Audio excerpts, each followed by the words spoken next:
Bismillah, Assalamualaikum warahmatullahi wabarakatuh. Alhamdulillah, wassalatu wassalamu ala rasulillah wa ala alihi washabihi wa man wala ma ba'du. Pemirsa Asia TV yang dirahmati Allah dimanapun Anda berada, puji dan syukur kita kepada Allah Subhanahu wa Ta'ala karena atas limpahan nikmat karunia taufik hidayah dan juga nikmat-nikmat lainnya yang masih banyak Allah Subhanahu wa Ta'ala berikan pada kita. Alhamdulillah kita kembali bertemu dan berkumpul di stasiun televisi kesayangan kita bersama, Rosyad TV, saluran dakwah keluarga Islami. Dan tak lupa, semoga salawat dan salam senantiasa tercurah untuk uswah hasanah kita, makhluk termulia yang pernah hidup di atas dunia, Nabi kita Nabi besar Muhammad sallallahu alaihi wasallam, dan semoga salawat dan salam itu senantiasa tersambung untuk istri-istri beliau, sahabat-sahabat beliau, keluarga-keluarga beliau, dan juga orang yang teguh memegang dan menjalankan sunnah beliau sampai hari kiamat nanti. Pemirsa Asia TV yang dirahmati Allah dimanapun Anda berada, seperti biasa setiap pekannya, pada hari Kamis pukul 9.00 waktu Indonesia bagian Barat sampai dengan pukul 10.30 waktu Indonesia bagian Barat, Rosyad TV mempersembahkan serial kajian parenting bijak mendidik anak. Dan Alhamdulillah pada pekan kali ini kita masih pada sesi kedua konsultasi tanya jawab karena banyaknya pertanyaan yang pekan lalu masih belum terjawab. Dan insya Allah ta'ala pekan ini kita akan coba sampaikan dan tanyakan pada Ustadz. Dan semoga Allah mudahkan agar semua pertanyaan yang masuk dari pekan lalu bisa terjawab di pekan kali ini. Dan jika nanti juga masih ada waktu, kita akan, kalau seandainya ada pertanyaan masuk, kami akan coba sampaikan juga kepada guru kita Ustadz Abu Salma Muhammad Hafizullah Ta'ala. Baik, pemirsa Asia TV yang dirahmati Allah dimanapun Anda berada, seperti biasa kami juga membuka layanan line interaktif kami di nomor 0822 88886630, dan kita akan coba cek sambungan kita ke Depok, Jawa Barat bersama guru kita Ustadz Abu Salma Muhammad Hafizahullah Ta'ala. Assalamualaikum warahmatullahi wabarakatuh Ustadz. Waalaikumsalam warahmatullahi wabarakatuh. Ustadz, gimana kabar Ustadz? Pekan ini sehat Ustadz? Alhamdulillah sehat Bang Giang. Alhamdulillah. Suara Anda bisa didengar dengan jelas ya Bang Giang? Jelas Ustadz, jelas Ustadz. Alhamdulillah. Dan begitu juga suara kami bisa didengar dengan jelas Ustadz? Oh, suara Bang Giang bisa didengar dengan namanya merdu di sini. Masya Allah Ustadz. Baik Ustadz, kalau begitu Anda minta izin bisa langsung membacakan pertanyaan yang sudah masuk Ustadz? Iya. Baik Ustadz. Insya Allah. Nah. Baik Ustadz. Anda akan langsung bacakan pertanyaan yang sudah masuk. Assalamualaikum Ustadz, jika dalam menasehati anak usia 16 tahun, akhwat, dengan kelembutan tidak digubris, dengan kata-kata kasar juga tidak digubris, apakah boleh menggunakan pukulan? Dalam hal ini tidak yang terlalu keras, hanya pukul di mulutnya karena membantah. Jazakillah khairan Ustadz.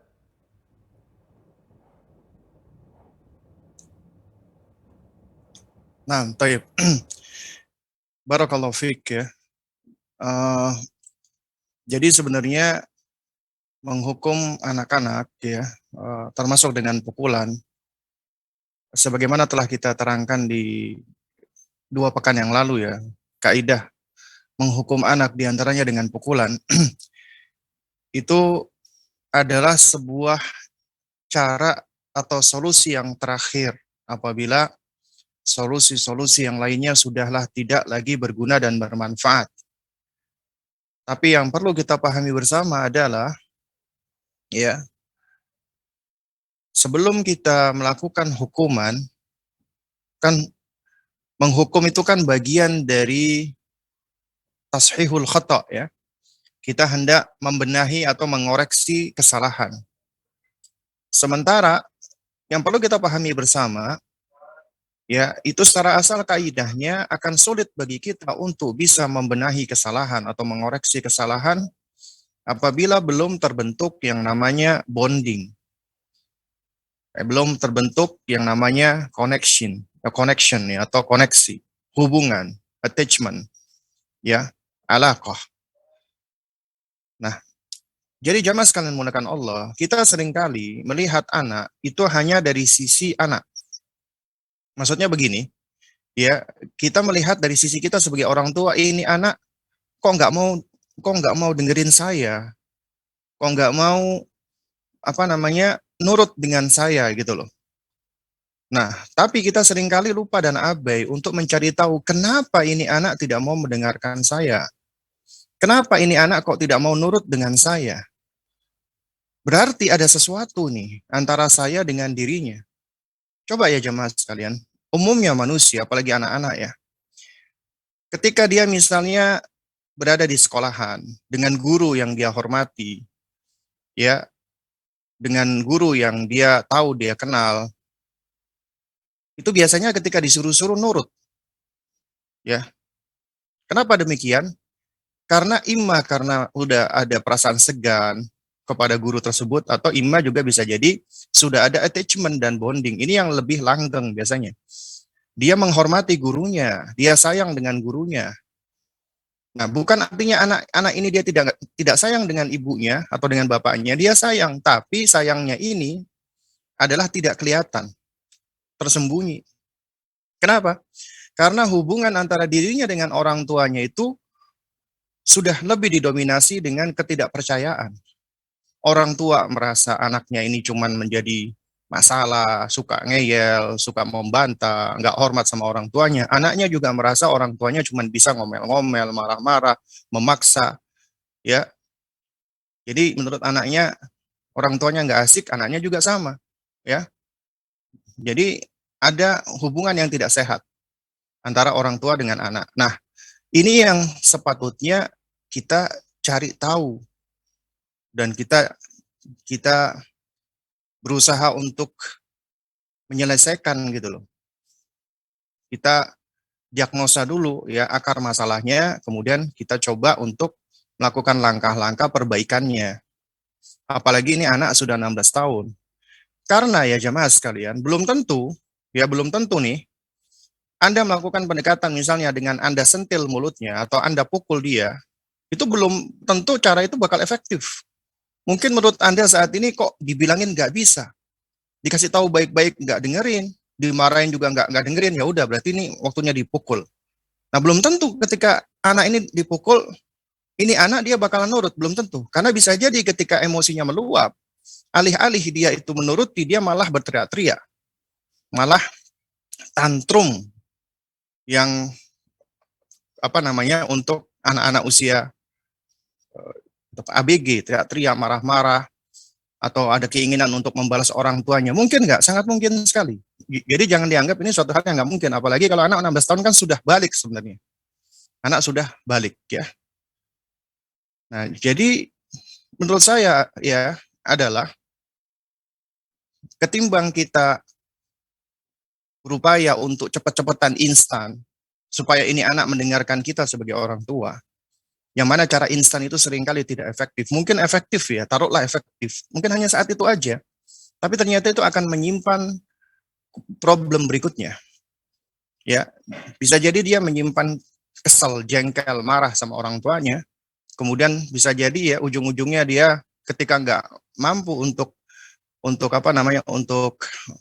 membalas orang tuanya, dia minggat misalnya. Itu sangat mungkin loh. Nah, karena itu nasihat saya adalah lebih baik ya lakukan pendekatan yang berbeda. Meskipun ini tampak lebih sulit, tampak lebih panjang, tampak lebih berat, tampak lebih banyak mengeluarkan juhud atau effort. Tapi upaya-upaya inilah yang insya Allah akan lebih bermanfaat, dan ini yang tentunya akan lebih baik. Karena Allah melihat usaha kita, semakin sulit usaha itu, tentunya pahalanya akan semakin besar. Dan itu adalah anak kita yang kita menginginkan kebaikan. Anda menasehati itu menginginkan kebaikan. Anda omelin menginginkan kebaikan. Anda menghukum dengan hukuman pukul pun juga sebenarnya menginginkan kebaikan. Tapi ketahui, sebenarnya menginginkan kebaikan itu tidak serta-merta menjadikan cara-cara yang kita gunakan untuk meraih tujuan tadi menjadi cara yang benar, ya. Karena Ya, Abdullah bin Mas'ud radhiyallahu taala anhu pernah mengatakan wa kam min muridin lil khairi lam yusibhu. Betapa banyak orang yang kepengen kebaikan ternyata tidak bisa atau tidak meraihnya, tidak memperolehnya. Kenapa? Karena dengan cara-cara yang tidak benar, dengan cara-cara yang tidak tepat, ya. Nah, karena itu sebelum Anda menerapkan hukuman pukulan kepada anak Anda, sebelum Anda memukul dia, ya, dan Anda merasa bahwasanya Anda sudah menasehati, udah ngomelin tapi nggak dengerin, maka lebih baik kita berusaha untuk mendiagnosa dulu ini. Akar masalahnya itu apa gitu loh. Kok dia nggak mau dengerin saya, bahkan dimarahin juga tetap ngeyel, apa akar masalahnya? Berarti di sini ada yang namanya permasalahan connection, permasalahan hubungan antara orang tua dengan anaknya. Bisa jadi ada trust issue, ya, ada permasalahan kepercayaan. Anaknya udah nggak begitu percaya sama orang tuanya. Nah, oleh karena itu alih-alih kita langsung melakukan perbuatan yang dikhawatirkan malah semakin menyebabkan hubungan itu semakin merenggang, lebih baik kita melakukan perbaikan hubungan dulu. Yaitu kaidahnya adalah connection before correction. Kita perbaiki dulu hubungan kita dengan anak kita sebelum kita mengoreksi dia. Apalagi nih anak 16 tahun, maka pendekatan kita udah nggak seperti anak-anak, berbeda. Makanya Dr. Ahmad Nasir atau Yar, ya, sebagaimana sudah kita bahas di pertemuan-pertemuan kita yang lalu, yaitu di antara kaidah pertama yang beliau sebutkan adalah apa? Adalah la'ib ibnaka sab'an wa sahibhu sab'an wa adibhu sab'an. Bermain dengan anakmu di 7 tahun pertama, takdib di 7 tahun kedua, 7 sampai 14 tahun, baru kemudian setelah itu bersahabat. Ya, bersahabat dengannya. Anak Anda 16 tahun seharusnya sudah masuk ke dalam pendekatan sahabat, ya. Kita menjadikan dia seperti sahabat karena dia sudah dewasa. Berbeda ketika kita mendidik anak yang sudah dewasa dengan belum dewasa, yang sudah balik dengan belum balik, berbeda. Maka perlakukan dia seperti orang yang sudah balik. Ya, karena anak yang diperlakukan seperti orang yang sudah balik, dia akan merasa diakui, dihargai, dipercayai. Itu akan membentuk di dalam dirinya, ya, hal-hal positif, ya. Apabila orang tua melakukan perbuatan-perbuatan seperti ini, melakukan penghargaan kepada anak, pengakuan kepada anak, ya, maka anak pun juga akan menghargai orang tuanya dan menghormati orang tuanya. Al-jaza min jinsil amal. Ya, karena itu makanya perlakukanlah anakmu sebagaimana Anda ingin diperlakukan. Ya, ya wallahu a'lam bishawab. Nah. Baik Ustaz, jazakallah khairan, barakallahu fikum atas jawabannya. Dan kita akan pindah ke pertanyaan berikutnya yang sudah masuk. Assalamualaikum Ustaz, maaf melenceng dari tema nama Ana Aulia. Ana anak satu-satunya. Ana masih SMP, tahun depan mau SMA. Tapi Ana bingung, karena Ana pengen mondok. Tapi Ana segan mau ngomong ke orang tua. Soalnya Ana tinggal di tempat nenek. Ana diutus tinggal tempat nenek karena ibu Ana anak perempuan satu-satunya. Karena ibu saya udah menikah, jadi Ana di sini yang bantuin nenek kerjaan rumah. Nenek nyuruh Ana sekolah SMA aja bareng sama om Ana. Kakek nyuruh pesantren aja, tapi Ana segan mau mengiyakan. Kalau Ana pesantren nanti gak ada yang bantuin nenek Ana kerjaan rumah, sementara Ana diutus kemari untuk bantuin nenek Ana ngerjain rumah. Pertanyaan Ana, lebih utama mana nuntut ilmu agama atau mondok atau sekolah SMA? Tapi ilmu agamanya nggak sebanyak pesantren dan hukumnya apa? Soalnya Ana dari dulu pengen mondok tapi takut mau bilang. Udah gitu kan landasan hidup kita itu tauhid alias agama. Jadi gitu Ustadz, mohon penjelasannya soalnya Ana bingung. Naam ya barakallahu fik ya, barakallahu fik ya. Wa tayassarallahu umurik ya, Masya Allah ya. Jadi ini suatu hal yang menarik ya, ada anak SMP ikut kajian kita, kajian parenting ya, dan juga mengajukan pertanyaan ya. Nah ini di antara hal yang bisa kita ambil pelajarannya adalah jamaah sekalian, bahwa ilmu pendidikan anak, atau kita sebut dengan parenting, ini seringkali disalah kaprahi, dianggap ini, wah ini berarti untuk yang udah menikah aja, padahal enggak. Ini ilmu adalah ilmu yang seharusnya dipelajari dan diketahui oleh setiap muslim. Jadi ketika Anda belajar, Anda ngaji kitab tauhid, Anda ngaji tentang fikih, bab salat, bab puasa, Anda ngaji tentang akhlak, tentang tazkiyatun nufus ya, atau ilmu-ilmu yang lainnya, itu sejatinya Anda sadar nggak sadar Anda sudah belajar parenting, pendidikan. Kenapa? Karena kaidah di dalam pendidikan atau dalam Islamic parenting itu adalah ya, nabda'u bi anfusina. Kita mulai dari diri kita. Itu kunci pertama. Makanya Allah sebutkan pertama kali ketika memerintahkan agar berlindung dari siksa neraka adalah adalah anfusakum ya, anfusakum. Yaku anfusakum wa ahlikum. Jadi didahulukan anfusakum terlebih dahulu, yaitu diri-diri kita terlebih dahulu. Artinya kita harus memperbaiki diri kita, menyelamatkan diri kita sebelum yang lainnya. Bahkan sebelum kita berkeluarga. Pun kita punya keluarga, kita tetap harus mendahulukan diri kita sebelum yang lainnya. Karena bagaimana kita bisa menyelamatkan orang lain sementara kita tidak mau menyelamatkan diri kita sendiri atau kita enggan menyelamatkan diri kita sendiri. Nah, jadi dari sini kita bisa mengambil pelajaran bahwa ketika kita belajar apapun itu, ya selama itu ilmu bermanfaat untuk diri kita, itu bagian dari proses pendidikan. Karena pendidikan anak dimulai dari pendidikan diri. Apalagi Masya Allah ini ada anak-anak mulai dari usia SMP yang mengikuti acara kita ya. Ini adalah suatu hal yang luar biasa sekali ya. Nah, lalu kemudian untuk sang adik penanya tadi, ya nasihat saya adalah ya Anda punya hak untuk mendapatkan ilmu, untuk belajar. Dan ketika Anda semangat untuk belajar, memperdalam ya agama Anda, tafaqquh fid din, itu karunia dari Allah, itu hidayah loh, taufik dari Allah. Allah yang memberikan Anda hidayah tersebut. Ya karena betapa banyak ini anak-anak apalagi usia SMP itu sibuk sama urusan yang lainnya. Menghabiskan waktunya sia-sia, main game, bergaul yang gak jelas. Dan Anda dipilih oleh Allah Subhanahu wa taala. Itu nikmat karunia yang paling besar yang Allah berikan bagi seorang hamba. Hidayah taufik ketika kita mau belajar memperdalam ilmu agama. Bahkan ketika Anda sendiri ya diutus oleh ibu Anda untuk untuk menemani nenek Anda, itu subhanallah, itu juga merupakan suatu kebaikan yang akan mengalirkan pahala buat Anda. Ya. Meskipun itu bukan tanggung jawab Anda, bukan. Anda nggak punya kewajiban. Anda belum punya kewajiban sebenarnya. Itu kewajiban ibu Anda sebenarnya, atau kewajiban anaknya nenek Anda. Sebenarnya seperti itu. Nah, namun ketika Anda bersedia membantu nenek, menemani, melakukan aktivitas bersih-bersih rumah dan semisalnya, itu Masya Allah, itu baik sekali.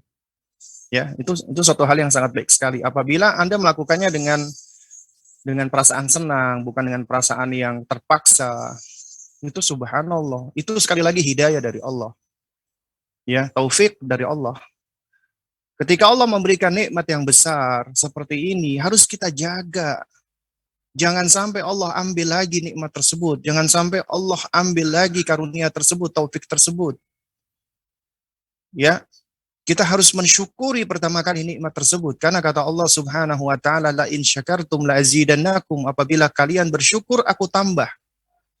Dan kita tentunya mengharapkan ketika kita mensyukuri nikmat hidayah ini, Allah tambahkan hidayah untuk kita.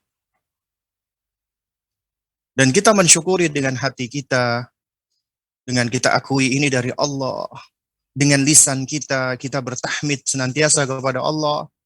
Dan kemudian dengan anggota tubuh kita gunakan dalam ketaatan kepada Allah, bertakarrub kepada Allah. Maka Allah akan tambahkan hidayah tersebut. Baik. Dan dan nasihat saya untuk sang adik, Anda punya hak untuk mendapatkan pendidikan yang baik. Di antaranya juga pendidikan yang Anda inginkan. Ya, jika itu memang baik untuk agama dan seterusnya. Karena itu, Anda juga punya hak untuk menyampaikan keinginan Anda, kemauan Anda. Adapun nanti diterima atau tidak diterima, maka itu ya kita serahkan kepada Allah Subhanahu wa taala. Ya. Kemudian kepada yang yang mengambil keputusan untuk kita. Setidaknya Anda sampaikan keinginan Anda. Anda sampaikan ke ibu, Bu, kita ngomong aja terbuka jujur, ya.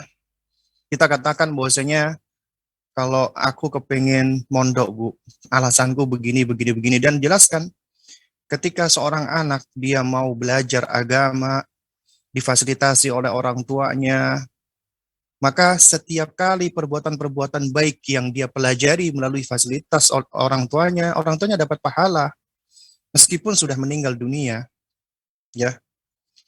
Nah, jadi sampaikan bahwasanya aku ingin mendalami ilmu agama, aku ingin mondok, Bu, agar aku bisa menjadi sosok yang jauh lebih baik lagi, biiznillah. Sampaikan, ya. Sementara di sisi lain, saya kok merasa nggak tega sama nenek, dan nenek itu kepingin, apa maksudnya, kok kalau sendirian kasihan sama nenek, ya. Nah, sementara yang patut Anda camkan, Anda tidak berkewajiban, itu bukan kewajiban Anda. Kecuali kalau nggak ada orang lain, loh ya. Kecuali kalau nggak ada orang lain. Karena Anda tidak punya kewajiban untuk apa namanya, untuk yang menjadi satu-satunya orang yang berkewajiban membersamai nenek Anda. Tidak, ya. Jadi ketika Anda mau membersamai itu, masya Allah, itu adalah fadilah. Tapi Anda tetap punya hak, ya. Kecuali kasusnya nggak ada lagi orang, ya, kecuali cuman cuman diri Anda saja, maka nasihat saya, ya, saya akan cenderung untuk menasihati Anda untuk membersamai sang nenek. Tapi kalau melihat masih ada ibu Anda, masih ada kakek, masih ada ini, nasihat saya belajar, ya, belajar. Dalami terus ilmu, insya Allah itu akan lebih bermanfaat, ya, akan lebih banyak dan lebih besar manfaatnya. Dan sampaikan ini kepada orang tua, sampaikan ke nenek, sampaikan ke kakek, kita ngomong apa adanya, ya. Kalau kita cuman menyimpan di dalam diri, itu seringkali tidak akan mendapatkan solusi, ya. Makanya dikatakan oleh orang Arab dahulu apa? Sorahatan rohatan. Sorahatan berterus terang itu rohatan, akan mendapatkan ketenangan. Ketika Anda sampaikan meskipun berat, ya, nanti ketika udah Anda sampaikan, Anda akan plong, lega. Adapun selebihnya serahkan kepada Allah dan banyak berdoa kepada Allah, minta bimbingan kepada Allah. Salat istikharah. Selebihnya serahkan kepada Allah. Karena ketika Anda kepingin belajar, pengen mondok, kemudian Anda di sisi lain juga memikirkan nenek Anda, itu adalah bagian dari karunia yang Allah berikan kepada Anda berupa hidayah taufik. Itu semua nggak akan disia-siakan oleh Allah Subhanahu wa taala. Dan kita senantiasa memohon kepada Allah agar Allah senantiasa memberikan kepada kita bimbingannya. Ya. Jadi ngomong, sampaikan kepada orang tua. Sungkan, nggak enak, itu manusiawi, tapi tetap sampaikan. Ya, sampaikan dengan cara baik-baik, sampaikan keinginan kita, kemauan kita, ya, dan di sisi lain juga ke apa namanya, ke kekhawatiran kita khawatir nanti begini begitu, sampaikan. Kemudian selebihnya serahkan kepada Allah, kemudian serahkan kepada, ya, mereka, yaitu orang tua kita dan yang lainnya. Nah, wallahu alam shawab. Baik Ustaz, jazakallah khairan barakallahu fikum atas jawabannya. Semoga tadi bisa menjawab pertanyaan adik kita yang membutuhkan nasihat dari Ustaz. Baik, selanjutnya kita akan ke pertanyaan berikutnya yang sudah masuk. Bismillah, Assalamualaikum warahmatullahi wabarakatuh. Dari hamba Allah di kota Tangerang. Usia berapa kita dapat menjelaskan tentang hubungan intim kepada anak? Syukran, jazakumullahu khairan. Baik, ya. Jadi sebenarnya, ya, ketika anak sudah tamyiz, itu kita sudah boleh menerangkan sesuai dengan hajat. Misal anak tanya, Umi, dari mana aku nih berasal nih? Ya, kamu adalah ciptaan dari Allah. Iya, tapi dari mana aku berasal? Umi yang melahirkan kamu, Umi yang mengandung kamu. Ya, terus kok bisa Umi mengandung? Iya, karena Abi sama Umi menikah. Gitu. Nah, itu perlu untuk dijelaskan. Apalagi anak udah 10 tahun menjelang balik, ya kita harus sudah menjelaskan itu. Ya, bukan kita jelaskan secara vulgar, tidak. Cuman harus kita jelaskan bahwasanya ya nanti kamu nak, ketika kamu nanti sudah cukup umur, udah bertambah usiamu, kamu akan memiliki ketertarikan dengan lawan jenis. Itu manusiawi. Dan ini orang tua yang bijak, orang tua sudah ngajarin seperti ini. Anaknya nggak dibiarin. Betapa banyak orang tua yang nggak ngajarin hal ini, anaknya dibiarin, ya. Lalu kemudian, ya, ketika dibiarkan begitu saja, anak ini berusaha mencari jawaban sendiri atas hal-hal yang dia dapatkan, perasaan-perasaan yang muncul dari dirinya, itu malah berbahaya. Dia browsing internet misalnya, atau dia tanya ke sana kemari dengan orang-orang yang nggak benar ngasih jawabannya. Karena itu orang tua adalah tempat bertanya yang paling baik, dan tempat ya anak itu ketika ada masalah berkonsultasi dengan orang tuanya. Itu adalah yang paling baik seperti itu. Nah, karena itu jamaah sekalian dimuliakan Allah Subhanahu wa taala, kita sebagai orang tua harus bersikap proaktif. Proaktif artinya kita harus bisa memilah-milah ini. Kapan waktunya kita menerangkan, menjelaskan, dan kapan tidak, dan kapan kita menerangkan secara detail, dan kapan kita menerangkan secara global. Anak-anak di bawah 10 tahun kita cukup jelaskan secara global. Ya. Tapi ketika dia sudah beranjak memasuki usia balik, kita jelaskan secara detail. Ya. Kamu nanti akan punya ketertarikan. Kamu akan senang sama orang. Ya, kamu akan naksir sama orang. Itu perasaan manusia, tidak berdosa. Tapi perasaan ini bisa menggiring kepada dosa dan bisa menggiring kepada pahala.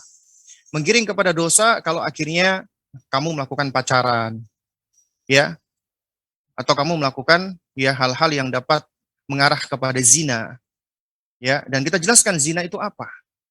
Nah, sementara kalau misalnya itu bisa kita tahan, ya, kita manage perasaan tadi, ya, itu juga bisa membuahkan pahala. Atau kita simpan perasaan tadi, kemudian kita minta kepada Allah, ya, kita minta bimbingan, pertolongan kepada Allah. Apabila dia adalah jodohku ya Allah, maka mudahkanlah. Ya, intinya seperti itu. Atau misalnya dengan cara menikah, maka itu adalah suatu hal yang halal. Jadi satu-satunya solusi dari dua insan yang saling mencinta itu adalah pernikahan. Sebagaimana kata Nabi SAW, ma ara lil mutahabaini mithlu nikah. Ya, aku tidak melihat ada dua solusi yang paling baik bagi dua orang saling mencinta, ya, kecuali pernikahan. Tapi ngerinya orang tua zaman now meskipun muslim, anaknya itu dibiarkan, bahkan diajak untuk pacaran. Ya udah nak, mumpung kamu masih muda, belajarlah. Ya, cari itu. Kamu coba kenali satu-satu itu cewek-cewek, cowok-cowok itu. Ya, diajarkan pacaran, wal billah. Ya. Dan malah nggak mendukung atau malah merasa asing dengan pernikahan di usia muda, padahal pernikahan itu komitmen. Ya, berarti seakan-akan kita udah ngajarkan anak kita ini adalah anak-anak yang tidak berkomitmen dan belum bisa berkomitmen. Padahal kita harus ajarkan, kita tumbuhkan agar dia belajar berkomitmen, dia belajar untuk menghargai dirinya dan menghargai orang lain. Dia menghargai tubuhnya dan menghargai orang lain. Jamaah sekalian yang dimuliakan Allah Subhanahu wa taala. Ketika Anda mendidik putri Anda di atas iffah, rasa malu, ya, di atas ketakwaan kepada Allah, dan di atas ya Islam yang sebenarnya, yang seutuhnya, di atas syariat, agar dia menjaga tubuhnya, menutupin auratnya, hijabnya, ya, maka sejatinya Anda telah mendidik dirinya untuk menjadi insan yang bertakwa, insan yang mulia, wanita muslimah yang berharga, yang bernilai. Dan keberadaan dirinya bisa menjadi sebab, ya, laki-laki yang lain itu terjaga dari keburukan-keburukan. Tapi berbeda apabila Anda mendidik anak Anda dengan begitu saja. Dibiarkan ini anak ini membuka aurat. Tentunya itu akan menjadi sebab kemaksiatan. Orang melihat auratnya putri Anda. Dosa enggak? Dosa. Dosanya untuk siapa? Putri Anda. Dan Anda bisa juga terseret. Kenapa? Karena Anda meridhoinya. Anda biarkan. Sementara di sisi lain, apabila Anda mendidik anak laki-laki Anda, ya, di atas keimanan, di atas ketakwaan, di atas sikap, ya, juga iffah, menjaga kehormatan dirinya, dan memuliakan wanita, menghormati wanita, maka Anda telah mendidik anak-anak Anda menjadi insan yang mulia, insan yang bertakwa, insan yang memiliki apa namanya, maskulinitas, kejantanan yang sebenarnya. Dan anak-anak yang dididik seperti ini akan bisa menjaga dirinya dan menjaga wanita-wanita yang ada di sekelilingnya. Karena apabila Anda tidak mendidik anak laki-laki Anda dengan baik, maka dia bisa menjadi predator atau yang semisalnya, matanya jelalatan, kemudian mendekati anak-anak perempuan yang lainnya. Ini tentunya suatu hal yang berbahaya. Nah, ini semua tidak lepas dari yang namanya tarbiyah jinsiyah, pendidikan seksualitas. Bukan pendidikan seks ya, beda. Bukan pendidikan seks. Anda tidak perlu mengajarkan pendidikan seks, bagaimana melakukan hubungan seks. Ya, jadi bagaimana cara memakai alat kontrasepsi dan sebagainya. Itu tidak perlu diajarkan. Bahkan apabila ini diajarkan dapat mengarahkan anak kepada perbuatan zina, haram hukumnya. Anda mengajarkan cara memakai alat kontrasepsi, memakai kondom dan sebagainya, itu hukumnya haram. Yang mana sekarang ini yang sedang digalakkan. Ya, yang sedang digalakkan di sekolah-sekolah pendidikan seks itu seperti ini, yaitu seks bebas tapi aman. Waliyadzubillah. Ya. Namun yang kita ajarkan adalah pendidikan seksualitas sesuai dengan Islam. Mendidik mereka sesuai dengan seksualitasnya, sesuai dengan gendernya. Kamu anak laki-laki, kamu anak perempuan. Allah istimewakan kamu, Allah muliakan kamu. Kamu memiliki keistimewaan tersendiri. Sebagaimana ya lawan jenismu punya keistimewaan tersendiri. Allah ciptakan ya ada laki-laki dan perempuan untuk saling melengkapi. Bukan untuk saling bersaing dan bukan untuk saling ya yang satu khususnya ini ya, sekarang kaum feminis berusaha untuk apa? Supaya menjadi supaya menjadi sama gitu loh. Ya. Padahal sebenarnya laki-laki dan wanita tidak sama, berbeda. Dan Anda harus ajarkan seperti itu, ya. Nah, kalau misalnya anak bertanya tentang bagaimana aku terjadi, bagaimana ini, maka jelaskan, ya. Jadi kamu nak terbentuk, yang pertama Allah yang menciptakan kamu, tapi melalui sebab kami orang tuamu. Abi sama Umi menikah. Dan di dalam pernikahan kita ajarkan kita manusia, kita punya namanya syahwat. Kita punya naluri, ya, goriza, ya. Kita punya ketertarikan, ya. Kita punya kasih sayang, kita punya cinta dan seterusnya, ya. Nah, itu di antara ya wujud buah dari cinta kami, dari kasih sayang kami adalah kamu. Ya, tentunya dengan izin Allah. Ya. Nah, ini harus di dalam pernikahan. Ini jawaban secara umum. Nah, jawaban secara rinci kita boleh jelaskan, ya, kamu laki-laki, Allah berikan kamu ya alat kelamin laki-laki, wanita juga sama, ya. Nah, Allah menciptakan organ genitalia kepada manusia itu punya fungsi selain dia diantaranya untuk buang kotoran ya, misalnya buang air kecil dan yang semisalnya, ya, juga fungsinya adalah untuk apa? Untuk bisa memperoleh anak, ya. Nah, tapi harus diajarkan dalam batasan koridor Islam. Kita ajarkan kaidahnya adalah al-aslu fil abdo haram. Hukum asal menggunakan organ genitalia atau menggunakan kemaluan haram hukumnya. Kecuali dengan satu jalan pernikahan. Karena itu makanya zina haram termasuk ya, mohon maaf ya, juga termasuk masturbasi dan semisalnya itu kita ajarkan haram. Itu semua adalah perbuatan-perbuatan haram. Orang tua yang terbuka pendidikannya tapi dalam bingkai syariat itu akan lebih membangun ya ekosistem keluarga yang baik daripada daripada menutup diri, merasa segan, merasa dan semisalnya. Akhirnya apa? Akhirnya anak berusaha mencari tahu jawabannya sendiri dan itu berbahaya. Ya. Anda lebih baik menjadi teman Anda, menjadi sahabat yang bisa memberikan dia informasi karena Anda adalah orang yang lebih berpengalaman daripada anak Anda. Anda udah menikah. Anda udah menjadi orang tua. Dia belum. Seharusnya orang tuanya bisa menjadi sahabat yang bisa memberikan jawaban, membantu dia atas ketidaktahuannya. Daripada ini anak cari jawaban sendiri, itu jauh lebih berbahaya, jauh lebih ngeri. Ya. Karena itu makanya jelaskan sesuai dengan kebutuhan, sesuai dengan hajatnya, sesuai dengan usia anak. Nah, wallahu a'lam bishawab. Baik Ustaz, jazakallah khairan barakallahu fikum atas jawabannya. Kita akan masuk ke pertanyaan berikutnya. Izin bertanya Ustadz, jika orang tua yang dulunya terlalu keras kepada anak, apakah boleh orang tua meminta maaf kepada anaknya terhadap kekerasan yang pernah dilakukan dulunya? Jazakallah khairan Ustadz. Wa jazakallah khair, bukan hanya boleh tapi harus. Ya, bahkan wajib. Anda, ya jamaah sekalian, Anda punya kewajiban kepada Rob Anda, Allah Subhanahu wa taala. Ketika Anda bermaksiat, ketika Anda berbuat dosa, ketika Anda berbuat salah, ketika Anda melakukan sesuatu yang menyelisihi perintah Allah, syariat Allah, ada haknya Allah yang harus Anda tunaikan, yaitu apa? Bertaubat kepada Allah, beristighfar kepada Allah, memohon ampun kepada Allah. Meskipun kita senantiasa berulang-ulang melakukannya. Karena Nabi sendiri yang mengatakan, kullu bani Adam khata. Setiap anak keturunan Adam itu khata. Khata itu ya selalu berbuat salah, bolak-balik, berulang-ulang, tidak hanya sekali dua kali, selalu berbuat salah. Itu adalah tabiat manusia. Allah udah ciptakan kita seperti itu. Tapi wa khairul khata'ina tawwabun.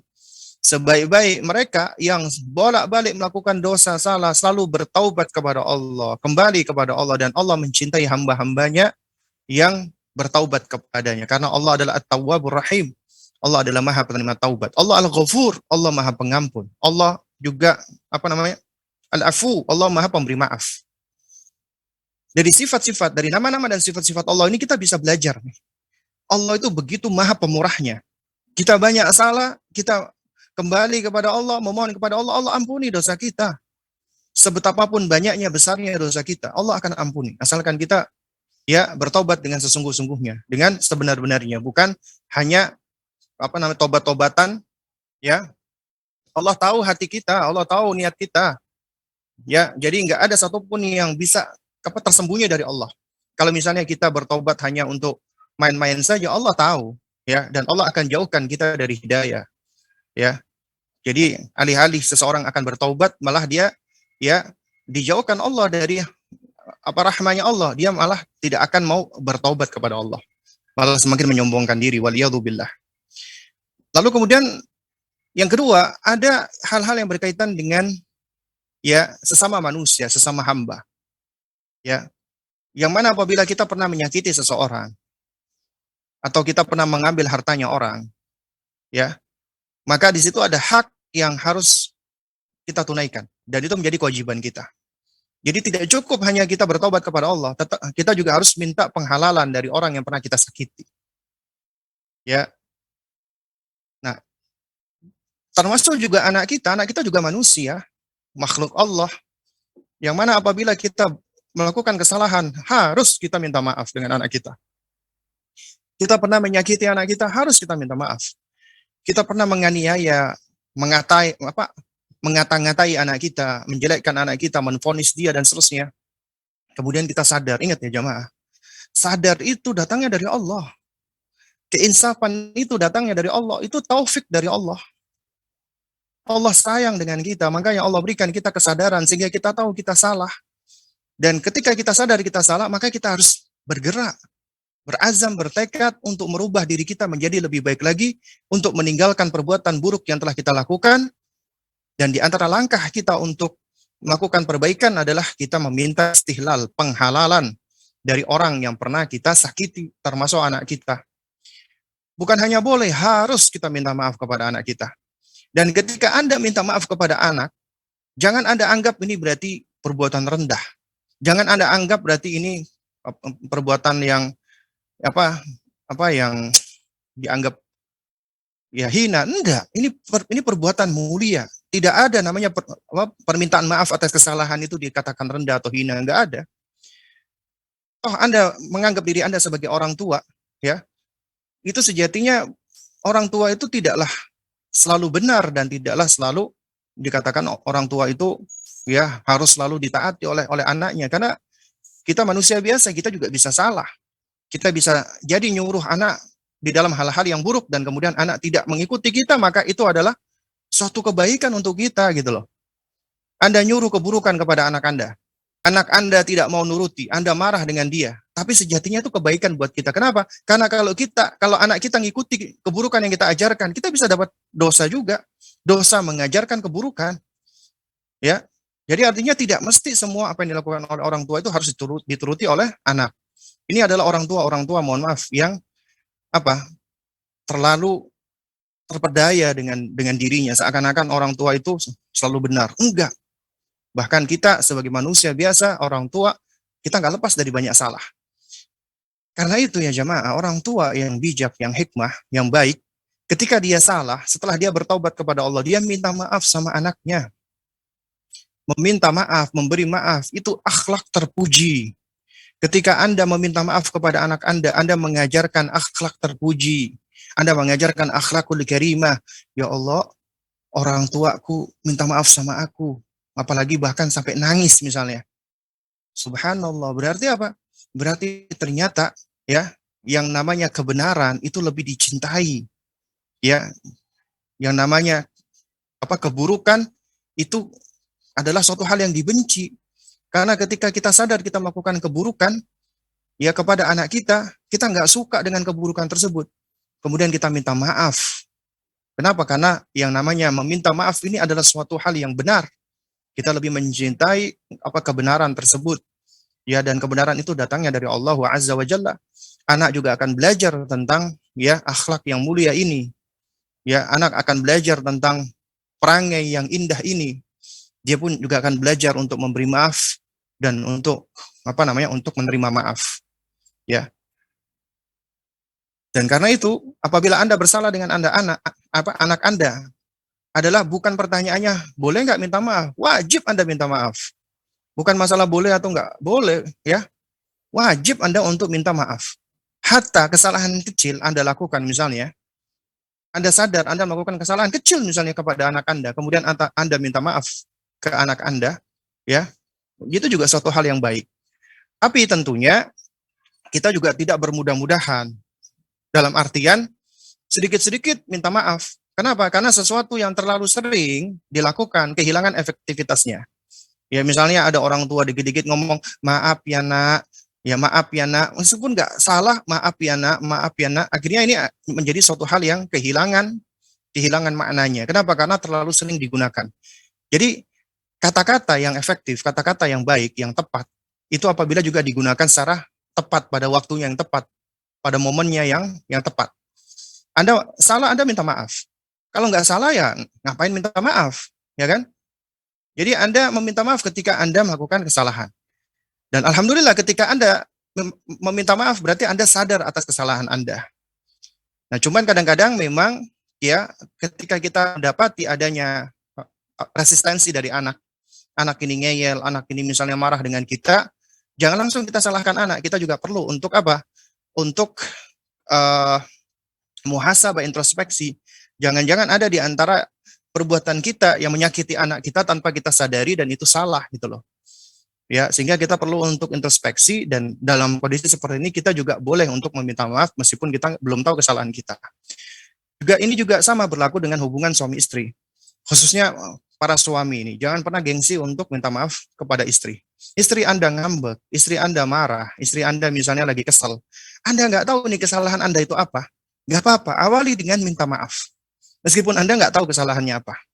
Baru kemudian setelah itu, coba ngobrol-ngobrol untuk mendinginkan, nah baru coba cari tahu apa nih yang menjadi masalahnya. Ya. Wallahu a'lam bishawab. Baik, Ustaz. Jazakallah khairan barakallahu fikum atas jawabannya. Kita akan masuk ke pertanyaan berikutnya. Assalamualaikum Ustadz. Semoga Ustadz dan keluarga senantiasa dalam lindungan Allah Subhanahu wa Ta'ala. Ana punya anak laki-laki usia 6,5 tahun sekarang, sekolah di taman kanak-kanak. Anak Ana susah untuk konsentrasi, fokus dalam belajar. Bagaimana peran kita untuk buat anak konsentrasi Ustadz? Dan bagaimana cara kita mengajak wali murid di sekolah bagaimana cara kita mengajak wali murid di sekolah anak agar mereka tidak membiarkan anaknya dengan gadget karena teman-teman anak-anak sudah terbiasa dengan game online. Alhasil anak-anak yang TK pernah dapat pukulan di kepalanya dari temannya. Ana takut kesannya menggurui mereka. Syukran Ustaz. Nah, baik. Jadi di sini ada dua pertanyaan ya. Yang pertama adalah bagaimana kita menyikapi anak kita yang sulit berkonsentrasi ya. Yang kedua adalah bagaimana kita mengajak serta orang tua yang lain ya, khususnya berkaitan dengan masalah gadget ya, karena anak kita apa namanya pernah jadi korban ya atas kekerasan fisik bahkan ya. Nah, baik jamaah sekalian memuliakan Allah Subhanahu wa taala. Jadi untuk memperhatikan ya anak-anak kita yang kesulitan untuk berkonsentrasi ya. Jadi yang pertama yang harus kita pahami ya, secara perkembangan memang anak-anak di bawah 7 tahun itu rentang konsentrasinya tentunya lebih rendah daripada setelahnya. Ya. Nah, tapi di situ ada milestone sebenarnya, ada tahapan-tahapan. Dan juga ada standar-standar yang umumnya anak-anak itu harus sudah mencapai standar tersebut. Apabila itu tidak tercapai, maka ini sebenarnya ada suatu gangguan. Ya, ada suatu hal yang mungkin bisa menjadi salah satu masalah problem yang perlu untuk kita konsultasikan dengan ahlinya. Dalam hal ini misalnya ahli perkembangan anak misalnya, ya. Nah, jadi jamaah sekalian muliakan Allah Subhanahu wa taala ya. Kita sebagai orang tua ya tentunya kita berusaha nih agar anak-anak kita itu bisa mencapai tahap perkembangannya ya, bisa mencapai sesuai dengan milestone-nya ya. Cuman juga kita sebagai orang tua juga butuh ilmu, artinya kita juga butuh belajar. Sementara memang tidak semua ilmu itu bisa kita pelajari dalam waktu singkat dan dekat. Karena itu suatu hal yang tidak salah apabila kita mencari mitra, partner yang bisa membantu kita, menolong kita, ya. Tentunya ini sebagai sebab ya. Dalam rangka untuk melihat perkembangan anak kita. Ya diantaranya kita cari psikolog anak yang memang thiqah ya, ataupun juga dokter anak yang memahami tentang perkembangan anak ya, dan juga para profesional lainnya. Nah ini adalah di antara cara kita gitu loh. Itu di dalam ini ya, di dalam risalah Kutayib ya, yaitu mi'ah wa thalathun ya, fikratan fi tarbiyati sighar ya. Ada 130 langkah di dalam pendidikan anak. Nah, itu di antara poin-poin yang disampaikan oleh penulis adalah jangan sampai kita terlambat atau menunda-nunda sesuatu yang kita dapatkan ada keganjilan pada anak kita, lalu kemudian kita tunda-tunda sehingga akhirnya kondisinya semakin parah. Ya, jadi kalau kita lihat nih ada suatu hal yang kok kayaknya ini anak nggak seperti anak yang lainnya. Ini harus dibedakan ya, antara membanding-bandingkan itu beda ya. Jadi kita di sini bukan sedang membanding-bandingkan anak kita, memang tiap anak unik memang. Cuman yang kita lihat di sini adalah di sini ada suatu hal yang seharusnya secara umum anak-anak itu sudah mencapai. Ini anak kok belum mencapai misalnya. Ya. Nah, ini berarti ada suatu hal yang patut kita perhatikan. Nah, sehingga dengan cara kita berusaha untuk berkonsultasi itu adalah suatu hal yang baik sebenarnya. Terus kemudian juga di antaranya kita juga bisa melakukan aktivitas bersama dengan anak ya, untuk mengajarkan anak belajar fokus. Ya, nah tentunya dengan mengajak mereka bermain-bermain ataupun memfasilitasi mereka permainan-permainan yang melibatkan banyak fokus ya. Ya misalnya contoh adalah permainan-permainan yang membutuhkan fokus, misalnya ketika main Lego, misalnya kita minta dia untuk membangun yang tinggi, atau kita misalnya beradu nih, bikin bangunan yang paling tinggi. Karena itu juga membutuhkan fokus ya. Kemudian juga membutuhkan sensorik dan semisalnya. Terus kemudian juga boleh kita bermain mencari gitu kan. Jadi menyembunyikan sesuatu ya, lalu kemudian dia disuruh mencari misalnya. Dan ini permainan fokus itu manfaatnya juga melatih kesabaran anak. Terus kemudian juga selain itu adalah membaca bersama dengan anak, ya. Jadi kita luangkan waktu untuk membaca bersama dengan anak. Kenapa? Karena dengan membaca, misalnya kita yang membacakan, itu anak juga akan belajar untuk fokus mendengar dan juga bersabar, ya. Karena ketika anak misalnya ketika bacakan dia mau mendengar, dia mau bersabar, diem, nah itu berarti dia juga sedang belajar fokus. Terus kemudian juga di antara hal yang bermanfaat lagi ya untuk anak-anak seperti ini adalah kita mengajak mereka bermain outdoor, ya, yaitu bermain di luar, ya. Jadi biarkan mereka berlari-lari, melompat-lompat, ya, asalkan kita lihat kondisi lingkungannya aman, ya. Karena itu juga baik, ya. Anak-anak yang biasanya konsentrasinya kurang baik, ya, itu bagus apabila kita ajak mereka untuk bermain di outdoor, kemudian kita stimulasi mereka secara motoriknya, mereka melompat-lompat, melangkah, kemudian kita buat permainan-permainan, misalnya berdiri dengan kaki satu, kemudian berjalan di garis yang lurus untuk melatih keseimbangan dan juga fokusnya, ya. Terus kemudian juga terus juga aktivitas-aktivitas yang lain seperti bersepeda misalnya, ya. Nah, ini adalah di antara cara. Terus kemudian juga terapkan rutinitas, ya, yang memang harus dibangun pelan-pelan.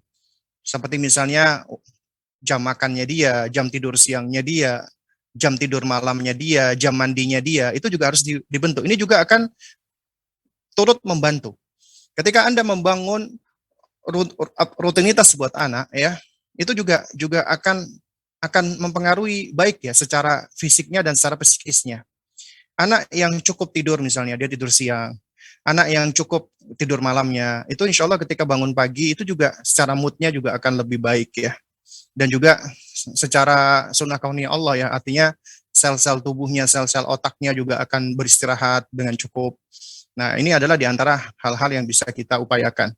Nah, tapi yang lebih baik adalah kita tetap berusaha untuk bisa berkonsultasi dengan orang yang profesional ataupun ahli kalau kita melihat anak kita ini ternyata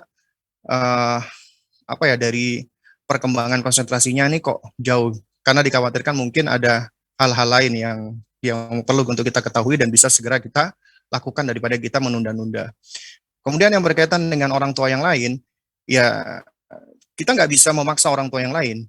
Kita mungkin bisa ngajak, kita mungkin bisa nasehatin, kita mungkin bisa ngasih tahu, kita mungkin bisa sharing kepada orang tua yang lain. Tapi kalau maksa ya nggak bisa, ya. Karena itu melibatkan komunitas bersama, dalam hal ini misalnya sekolah, ya, itu adalah di antara cara yang cukup efektif.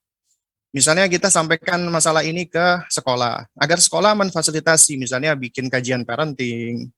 Ya, meskipun ini juga ya seringkali nggak semua orang tua mau ikut, ya. Karena apa? Karena kalau kita udah bicara dalam skup sekolah, dalam skup komunal, itu tentunya tiap keluarga punya nilai yang berbeda-beda, punya value berbeda-beda, punya kebiasaan berbeda-beda.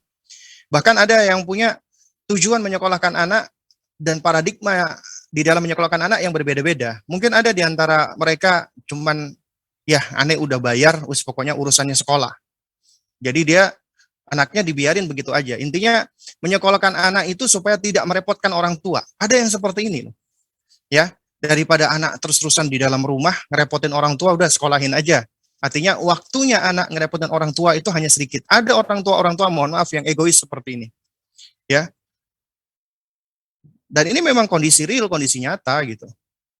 Dalam menghadapi seperti ini, ya, kita nggak bisa terlalu banyak menuntut orang tua yang lain harus berubah. Yang ada adalah apa? Kita sendiri yang harus lebih berusaha ekstra untuk apa? Untuk lebih fokus mendidik anak kita dan membangun imunitas dirinya anak gitu loh. Dan juga mengajarkan, ya, diri kita dan juga anak kita untuk apa? Untuk bisa lebih kuat dan tangguh di dalam menghadapi hidup. Inilah kehidupan, karena kehidupan itu kita nggak akan lepas dari yang namanya orang yang setuju dengan kita dengan yang tidak setuju. Kita nggak lepas dari kesulitan-kesulitan dan juga tentunya ada kemudahan-kemudahan. Kita nggak lepas dari adanya keberhasilan dan juga pastinya kita akan menghadapi adanya hal-hal yang gagal. Itulah kehidupan. Dan kita harus belajar.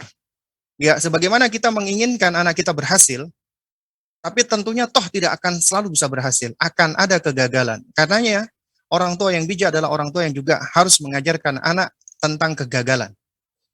Ya, agar dia siap, ready, terprepare bisa menghadapi yang namanya kegagalan. Dan ajarkan bahwasanya gagal itu bukanlah akhir dari semuanya, ya. Dan ini adalah bagaimana kita sebagai orang tua ya bisa mendidik anak kita agar bisa menjadi pribadi yang lebih tangguh, tentunya dengan senantiasa beristi'anah kepada Allah, minta tolong kepada Allah Azza wa Jalla. Na'am, wallahu a'lam bishawab. Baik Ustaz, jazakallah khairan barakallahu fikum atas jawabannya. Dan kita masih ada pertanyaan berikutnya. Assalamualaikum, ahsanallah ilaik. Ustadz izin bertanya, patokan atau hal apa saja yang harus sudah tertanam atau terdidik dalam diri anak 2 tahun atau sampai 7 tahun? Oh ya, ini jadi kita balik lagi ya ke ini ya, ke usia tufulah ya, ke 2 sampai 7 tahun ya. Jadi yang ditanya adalah apa tadi? Hal-hal apa saja yang minimal sudah tertanam ya ataupun terpatri di dalam diri anak ya. Nah, jadi sebenarnya kalau kita melihat dari rentang 2 sampai 7 ini menunjukkan bahwasanya ada 5 tahun. 5 tahun proses ya. Bagi kita untuk memprepare anak kita agar mereka siap untuk ditakdib lebih lanjut lagi. Kenapa? Karena usia 7 tahun adalah usia kita sudah mulai fokus mentakdib. Bahkan mereka sudah diperintahkan untuk sholat dan ibadah-ibadah lainnya tentunya.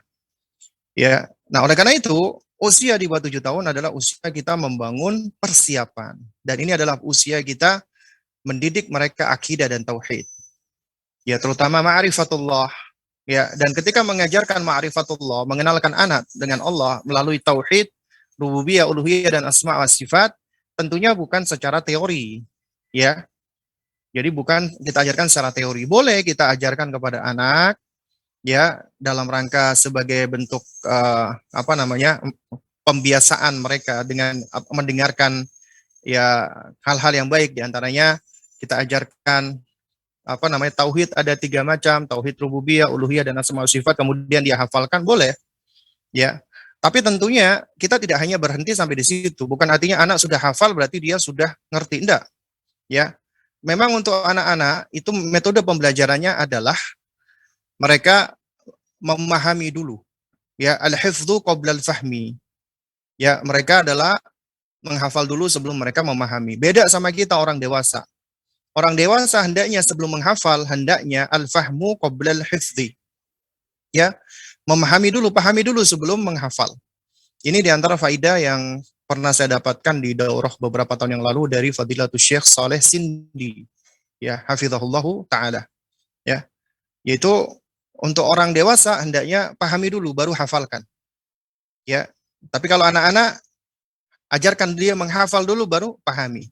Nah, kemudian cara-cara anak agar mereka bisa memahami tentunya tidak dengan cara teoritis, tapi dengan cara praktek, ya, dengan cara praktek. Langsung mereka ya kita hadapkan dengan ciptaan Allah, dengan ayat-ayat kauniyah Allah Subhanahu wa taala. Di antara ayat kauniyah Allah yang paling dekat dengan dirinya adalah siapa? Dirinya sendiri. Tangannya, kakinya, wajahnya. Nah, kita ajarkan itu semua adalah karunia Allah, pemberian Allah, ciptaan Allah, ya. Allah menciptakan kamu tangan, di tangan kamu ada 5 jari, ini ibu jari, jari telunjuk dan seterusnya. Itu kita ajarkan. Ya, siapa yang menciptakan? Allah yang menciptakan. Dengan tangan kamu bisa menulis, kamu bisa makan, kamu bisa melempar, kamu bisa memegang, kamu bisa ini dan itu. Jadi yang menciptakan siapa? Allah. Agar anak itu selalu terpatri di dalam dirinya adalah ciptaan Allah. Dan semua anggota tubuhnya adalah ciptaan Allah. Agar mereka belajar untuk bersyukur kepada Allah Subhanahu wa ta'ala. Ya. Baru kemudian ajarkan tentang yang lainnya. Ya, tentang uminya, abinya, adalah sebagai orang tua yang Allah hadirkan untuk dirinya, karunia, sebagaimana anak juga karunia untuk kita, orang tua adalah karunia untuk anak gitu loh. Ya, kemudian juga yang lainnya pohon, dan alam semesta yang lainnya itu sebagai sarana pembelajaran ya tauhid untuk anak kita ya. Jadi memang kita ajarkan kepada mereka tauhid yaitu dari ciptaan Allah, tauhid rububiyah. Dan dari tauhid rububiyah ini kita membangun tauhidul uluhiyah. Karena secara asal, secara fitrah itu sudah ada. Ya, akhirnya akan muncul di dalam diri anak untuk bersyukur. Syukur juga termasuk tauhid uluhiyah. Mencintai Allah juga tauhidul uluhiyah, muraqabatullah juga tauhid uluhiyah, ya, bertawakal kepada Allah. Ya, takut kepada Allah, berharap kepada Allah, itu semua adalah bagian dari tauhid uluhiyah. Dan itu semua adalah lebih banyak kepada hati. Karena pondasi pendidikan yang pertama kali adalah pendidikan hati. Ya. Dan ini memang suatu hal yang intangible.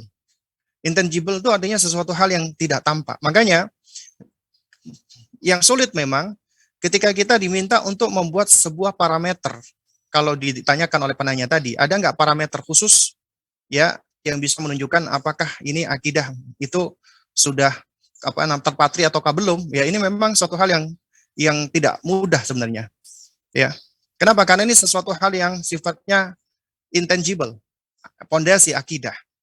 Jadi ini suatu hal yang kita lihat dalam kehidupan sehari-hari mereka, tampak dalam kehidupan sehari-hari mereka. Oleh karena itu, ya melihatnya itu bukan hanya sekedar dari data, tulisan, angka, tapi melihat dari ya apa yang mereka ekspresikan di dalam kehidupan mereka sehari-hari. Ya. Jadi melihatnya adalah dari apa? Dari keseharian mereka.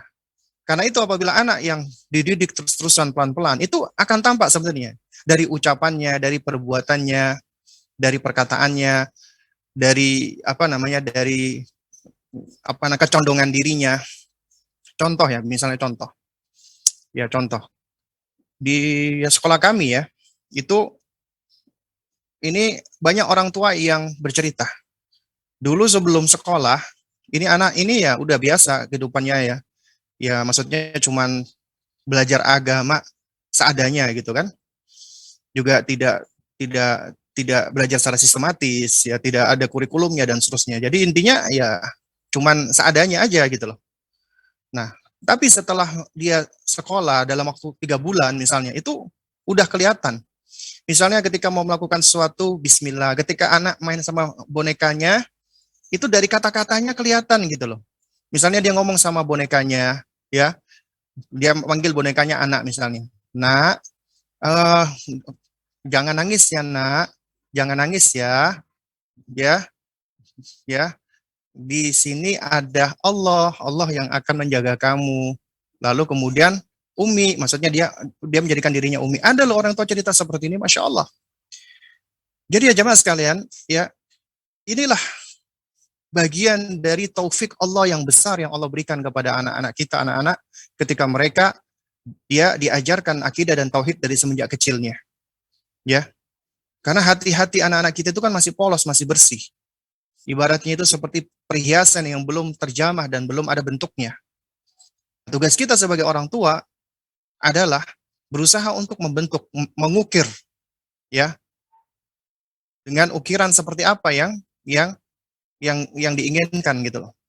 Ya, makanya apabila anak dibiasakan di atas kebaikan, insya Allah dia akan baik. Kalau dia dibiasakan di atas keburukan, maka dia juga akan buruk. Dan anak-anak itu Allah berikan kepada mereka instrumen-instrumen, alat-alat belajarnya, itu metode belajar mereka yang paling utama adalah al-muhakah, meniru, mimikri. Apa yang mereka dengar, itu mereka ucapkan. Apa yang mereka lihat, itulah yang mereka lakukan. Ya. Nah, ini diantara hal-hal yang patut untuk kita pahami bersama. Nah, jadi kalau Anda ingin ngetes kemampuan anak, itu bisa. Makanya diantara metodenya para ulama kita adalah dengan cara metode bertanya jawab. Misalnya kita tanya ke anak kita, ayo nak, kalau kita mendapatkan nikmat dari Allah, ya, kita mengucapkan apa? Alhamdulillah, misalnya dia bisa menjawab itu. Kalau kita mau melakukan sesuatu, kita mengucapkan apa? Bismillah. Terus kemudian juga kita tanyakan siapa yang menciptakan langit, siapa yang menciptakan bumi, siapa yang menciptakan matahari? Allah yang menciptakan. Nah, itu diantara ya sebagian indikasi. Bukan indikasi utama, ini sebagian indikasi. Karena dia menjawabnya masih secara verbal. Karena untuk melihat apakah itu sudah tertanam di dalam dirinya atau tidak, itu bukan hanya dilihat dari verbalnya, tapi non-verbal, di dalam perlakuan dia, di dalam perbuatan dia sehari-hari. Ya, nah jadi ini pentingnya dan peran orang tua dan juga pendidiknya untuk mengamati dia di dalam kesehariannya. Ya, nah karena itu tempat pendidikan anak usia dini yang baik sebenarnya tidak hanya terpatok pada pada hal-hal yang sifatnya ya apa tangible saja ya, maksudnya ya, kayak misalnya angka atau bilangan atau yang seperti itu ya, tapi juga dilihat dari apa keseharian anak-anak kita, habitnya dia ya, kemudian juga adab sehari-harinya dia dan seterusnya, itu yang dilihat menjadi acuan ataupun patokan. Nah, wallahu a'lam bishawab.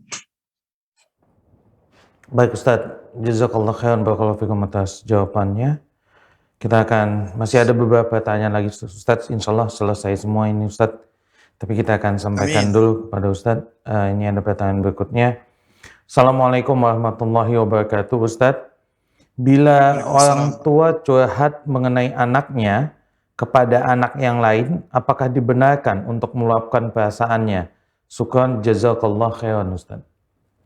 Afan. Jadi gimana tadi? Apabila orang tua curhat mengenai tentang anak ke anak yang lain, mungkin teman anaknya, mungkin ini Ustadz maksudnya. Curhat tentang anak ke anak yang lain. Iya, apakah dibenarkan untuk meluapkan perasaannya? Jadi yang curhat siapa? Orang tuanya? Orang tuanya Ustadz, betul. Baik, jemaah sekalian dimuliakan Allah Subhanahu wa taala ya. Kita manusia makhluk yang lemah. Kita seringkali memang butuh curhat. Ya, kita butuh curhat ya. Tapi yang patut kita camkan bersama adalah ya, secara mendasar, secara apa namanya fundamental ya, curhatnya seorang mukmin adalah pertama kali kepada Allah Rabbnya. Ya. Dia curhat kepada Allah Subhanahu wa taala. Ya, itu adalah fondasi yang pertama yang harus dimiliki oleh seorang mukmin ya. Jadi sebelum dia curhat kepada selain Allah, bukan artinya nggak boleh curhat kepada selain Allah, tapi apa namanya, fondasi pertama seorang mukmin adalah dia ya curhat kepada Allah Subhanahu wa taala. Ya sebagaimana ini ditunjukkan oleh para nabi dan rasul dan orang-orang saleh. Contohnya surat Yusuf ya, ketika Nabi Yakub alaihissalam, ketika beliau itu merasa marah ya, kesel, sebel nih sama anak-anak yang lainnya, abang-abangnya Yusuf ini. Ya. Beliau merasa sedih. Ya. Nah, tapi beliau ajarkan kepada kita bagaimana ketika beliau curhat. Curhatnya kepada siapa? Kepada Allah. Surat Yusuf. Ya, ayat ke-86. Qala innama ashku bathi wa husni ila Allah wa a'lamu min Allahi ma la ta'lamun. Ya. Bahwasanya Nabi Yakub alaihissalam beliau mengatakan ya, sesungguhnya aku hanya mengadukan kesusahanku dan kesedihanku kepada Allah semata. Dan aku mengetahui dari Allah apa yang tidak kalian ketahui. Ya. Jadi beliau mengajarkan kepada kita curhat hanya kepada Allah, dan juga masih ada yang lainnya ya, yaitu bagaimana para nabi dan rasul mereka mengadukan kesedihannya, kesulitannya kepada Allah Subhanahu wa taala. Karena hanya Allah yang mampu menolongnya. Gak ada satupun makhluk yang bisa menolong kecuali Allah Subhanahu wa taala, dan juga atas izin Allah Azza wa Jalla. Betapa banyak orang yang curhat kepada manusia yang lain atas kesulitannya dia, atas peliknya masalahnya dia. Kemudian setelah curhat, orang yang dicurhatin itu bilang, waduh, aku benar-benar sangat kasihan sama kamu. Ya, dan aku nggak bisa banyak menolong sama kamu. Akhirnya dia cuma disampaikan, minta kepada Allah, doa sama Allah, karena Allah yang bisa menolong kamu. Akhirnya di ujungnya dia diarahkan untuk minta kepada Allah. Nah, kalau seandainya ujung-ujungnya juga manusia nggak mampu menolong kita, ya, jadi bukankah lebih baik daripada kita bersusah payah curhat kepada manusia, kita lebih baik curhat kepada Allah, Rabb satu-satunya yang bisa menolong kita, yang menggenggam hati kita dan hati anak-anak kita dan siapapun, ya, sehingga apabila kita ingin agar uh, anak kita, suami kita, istri kita, pasangan kita itu berubah, curhatnya kepada Allah. Karena Allah lah yang menggenggam hati mereka. Dan kemudian kita bersabar atas apapun keputusan Allah. Karena keputusan Allah adalah pasti mengandung kebaikan, mengandung keadilan. Itu pondasi yang pertama. Kemudian yang kedua, kita boleh, ini sebagai sebab, ya kita curhat kepada orang lain yang kita thiqah dengannya dan menurut kita dia bisa memberikan kemaslahatan buat kita. Misalnya istri curhat kepada suaminya karena mungkin suaminya bisa memberikan dia nasihat yang menguatkan dia, yang menolong dia, ya. Ya, tentunya setelah dia curhat kepada Allah itu boleh. Atau seorang suami curhat kepada istri, ya itu boleh. Juga orang tua curhat kepada anaknya, boleh. Bahkan ini bagus, baik. Kenapa? Ini berarti menunjukkan adanya kepercayaan. Orang tua percaya dengan anaknya, menghargai anaknya, menghormati anaknya. Anak juga akan merasa dia itu dihargai, dihormati oleh orang tuanya. Buktinya, orang tuanya mau curhat dengannya. Anak merasa dia dipercayai oleh orang tuanya. Dan ini suatu hal yang bagus, ya, suatu hal yang baik. Kalau orang tua percaya dengan anaknya, maka anak pun juga akan belajar mempercayai orang tuanya. Ketika ada masalah, dia pun juga akan curhat kepada orang tuanya. Ya. Nah, ini juga suatu hal yang boleh. Ya, terus kemudian bagaimana kalau kita curhat dengan kawan anak kita, ya berkenaan dengan anak kita. Ini juga sebenarnya secara asal boleh-boleh saja, asalkan ada maslahat. Misalnya, ya ini kejadiannya tidak sedikit. Kadang-kadang ada anak itu nurut ketika dikasih tahu temannya daripada orang tuanya. Ya, ada orang tua punya anak, anaknya ini kalau dikasih tahu orang tuanya itu susah, tapi kalau dikasih tahu temannya mau nurut, ya, nurut. Akhirnya orang tua ini ketika ada masalah dia ngomong dengan kawannya. Dan ini adalah kejadian yang jamak ya jemaah sekalian. Karena nggak sedikit ya, jadi ketika kita pun ketika dulu pernah masih kuliah juga ada orang tua kawan datang curhat ke kita tentang masalah kawan kita gitu kan.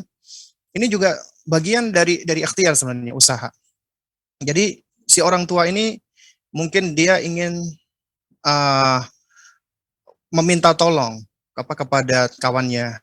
Ya, mungkin ada informasi-informasi yang belum diketahui atau perlu diketahui sehingga dia sampaikan supaya mungkin bisa diarahkan, supaya bisa dikasih tahu karena mungkin dengan temannya yang ngasih tahu lebih bisa didengarkan gitu ya. Ini juga suatu hal yang sebenarnya secara asal sih sifatnya boleh-boleh saja mubah kalau memang kondisinya seperti ini gitu loh. Nah, tapi sepatutnya kita sebagai orang tua kalau kita dapati kejadian seperti ini, kita juga perlu berintrospeksi. Kenapa ini? Kok dia lebih percaya sama temannya daripada kita gitu loh. Sehingga kita perlu untuk introspeksi diri gitu loh. Karena ini anak tinggal dengan kita lebih lama. Lahir dari rahimnya ibunya. Ya, yang tinggal 9 bulan di dalam rahimnya, dilahirkan bersusah payah, disusui 2 tahun, kemudian dipenuhi kebutuhan-kebutuhannya, tapi malah dia kok lebih percaya dengan kawannya yang baru bertemu 1 tahun, 2 tahun, ataupun 5 tahun ya. Nah, berarti ini patut untuk dicari tahu nih, ya. Dan ini nggak lepas dari kesalahan kita sebagai orang tua. Nah, tapi intinya adalah kalau memang ada hajat seperti itu, boleh-boleh saja orang tua curhat kepada temannya tentang anaknya, mungkin supaya temannya ini bisa ngasih arahan, ngasih masukan, ya kepada kawannya tersebut. Ini ya bagian dari ikhtiar pula sebenarnya. Ya, ini juga suatu hal yang boleh-boleh saja. Tapi ya hendaknya ini tidak dilakukan terus-menerus, tidak sering-sering, dan juga tidak terlalu bergantung, ya. Terus kemudian juga juga yang tidak kalah pentingnya lagi adalah ya hendaknya itu memang sesuai dengan hajat curhat tersebut, ya. Jadi bukan cuma sekedar orang tua yang lagi nggak ada kawan untuk meluapkan perasaannya, kemudian dia akhirnya curhat kepada kawannya, cuman sekedar itu saja, tidak dalam rangka untuk mencari solusi. Artinya si temennya ini juga nggak bisa nolong dia gitu. Maksudnya juga nggak bisa ngasih tahu anaknya karena hubungannya juga nggak begitu dekat misalnya. Ya ini juga suatu hal yang sebenarnya ya kurang begitu bermanfaat. Kenapa?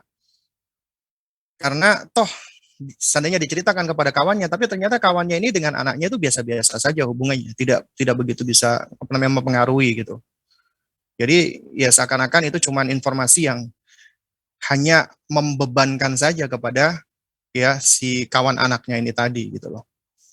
Nah, kecuali kalau dia memang dekat sama anaknya dan mungkin kemungkinan besar bisa bisa memberikan arahan atau bisa ngasih tahu ke anaknya. Nah, itu baru ya insya Allah bisa lebih bermaslahat gitu loh. Intinya ketika Anda ingin menyampaikan seperti itu ya harus diperhatikan dulu. Ya pertama hajatnya, kebutuhannya, ataupun bahkan daruratnya ya. Kemudian pertimbangan maslahat madaratnya dan seterusnya. Ini hal-hal yang perlu kita perhatikan. Nah, wallahu a'lam bishawab. Baik Ustaz, jazakallah khairan barakallahu fikum atas jawabannya. Kita akan masuk ke pertanyaan berikutnya Ustaz. Kali ini sudah ada yang masuk. Bismillah, Assalamualaikum Ustadz. Izin bertanya, anak saya sekarang SMP mau masuk SMA. Bagaimana cara untuk mengarahkan anak kita supaya menggunakan HP dengan cara yang benar? Karena saya tidak bisa memantau apa yang dilihatnya. Ada rasa ingin memasuki anak ke pesantren saja supaya tidak sering melihat HP. Bagaimana sebaiknya Ustadz? Jazakallahu khairan Ustadz. Baik ya. Wa jazakumullah khairan ya. Baik jamaah sekalian muliakan Allah Subhanahu wa taala ya. Ini pertanyaan yang jamak terjadi ya. Orang tua yang seringkali mengeluhkan tentang gawai kepada anaknya. Sebenarnya ketika anak itu sudah balik ya, kemudian dia sudah diberikan gawai HP menjadi miliknya, itu sepatutnya diiringi dengan kepercayaan. Artinya ini anak memang dia sudah ready dan sudah siap untuk menanggung beban dan tanggung jawab karena dia sudah berdosa apabila melakukan kemaksiatan ya, dan juga dia harus sudah bisa mempertimbangkan madarat-madarat yang ada ya, konsekuensi dari perbuatannya ya. Taib. Dan sebenarnya sebelum kita memberikan gadget itu kepada anak kita di usia dia ketika misalnya sudah balik ya, usia 14 tahunan misalnya, itu sebenarnya kita sudah membangun pondasinya dulu di usia sebelumnya, yaitu di usia-usia ketika kita memfasilitasi anak kita dengan gawai dengan aturan-aturan yang bertanggung jawab, aturan-aturan yang benar. Nah, cuman masalahnya seringkali kita sebagai orang tua lost ya, jadi tidak ada aturan yang jelas, sehingga tentunya penggunaannya juga nggak ada aturan yang jelas. Dan kita tahu kita nggak bisa ini mengawasi anak kita 24 jam, nggak bisa. Ya, meskipun ada gawai ataupun nggak ada gawai, tetap kita nggak bisa ngawasi anak kita 24 jam dalam hal-hal yang dia lakukan. Anak kita Anda kasih gawai, nggak Anda kasih gawai, ya kita nggak bisa tahu 24 jam. Nah, apalagi kalau ada gawai yang bisa menjadi sarana keburukan-keburukan buat anak kita. Ya. Nah, karena itu ya jemaah sekalian dimuliakan Allah, ya. Yang bisa kita lakukan adalah kalau kondisinya seperti ini adalah ya kita terus membangun komunikasi yang sehat dengan anak kita di atas dasar trust, kepercayaan ya, dan juga kita terus ya mendidik anak kita, artinya kita tetap terus menumbuhkan di dalam dirinya tentang hal-hal yang bersifat akidah dan tauhid ya, apa namanya, muraqabatullah dan yang semisalnya. Terus kemudian juga ya bagus ya kita membuat majelis apa namanya, musyawarah ya, majelis curhat ya, orang tuanya curhat supaya anaknya juga mau curhat dengan orang tuanya, apalagi di kondisi-kondisi seperti ini gitu kan, yang banyak fitnah ya, supaya anak itu juga mau open, apa, terbuka dengan orang tuanya ya.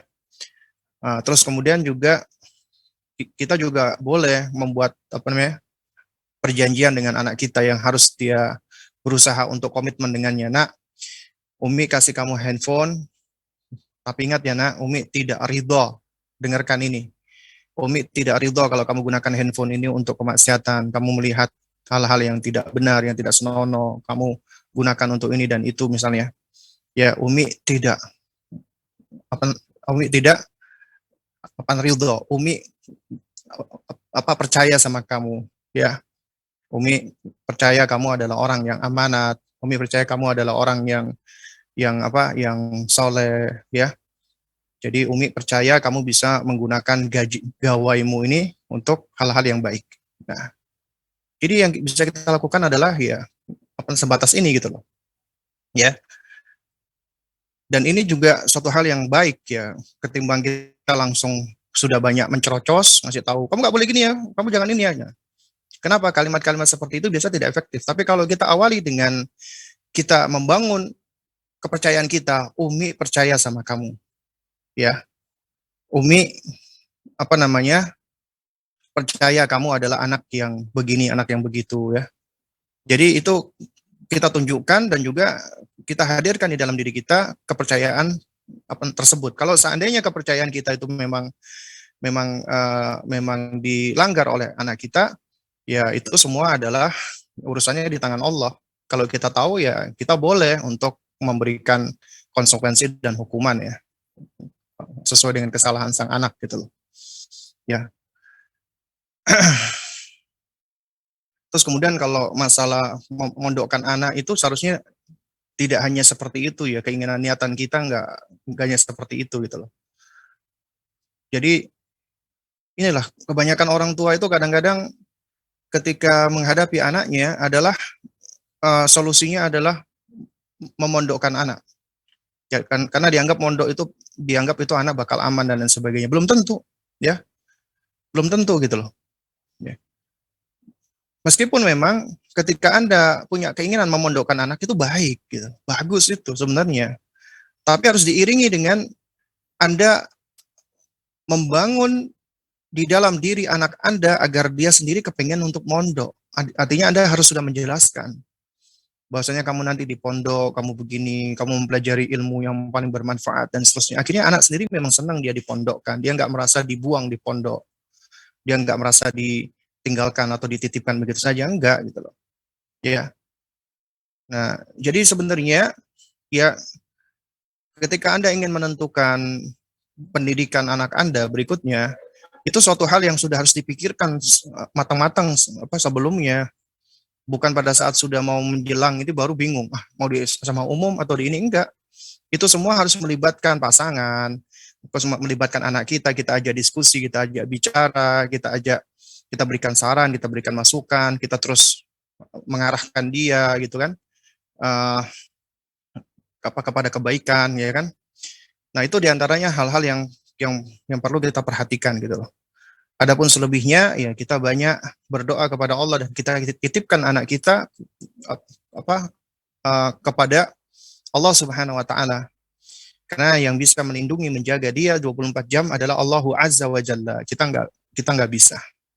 Karena itu kita berusaha semampu dengan batasan kita sebagai manusia berikhtiar, kita ikhtiar semampunya, selebihnya kita serahkan kepada Allah Subhanahu wa taala. Nah, wallahu alam shawab.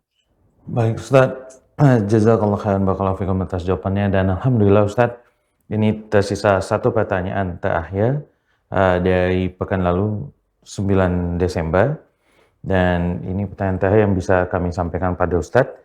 Ana langsung bacakan. Bismillah. Assalamualaikum. Afwan Ustadz, setiap kajian tanya terus. Pertanyaannya, apakah benar anak jamaah atau anak Arab jauh nggak bisa diem dengan anak ahwal? Syukran, jazakumullah khairan Ustaz. Barakallahu fiik ya. Ini pertanyaan unik ya. Sebenarnya jamaah sekalian muliakan Allah Subhanahu wa taala. Ya, itu nggak benar sebenarnya stigma seperti itu ya. Dikatakan bahwasanya anak jamaah, anaknya keturunan Arab itu lebih heboh, lebih aktif daripada anak ahwal ya, anak-anak yang bukan non jamaah. Enggak. Ya, itu sebenarnya tidak benar karena Allah ciptakan semuanya itu sesuai dengan keunikannya.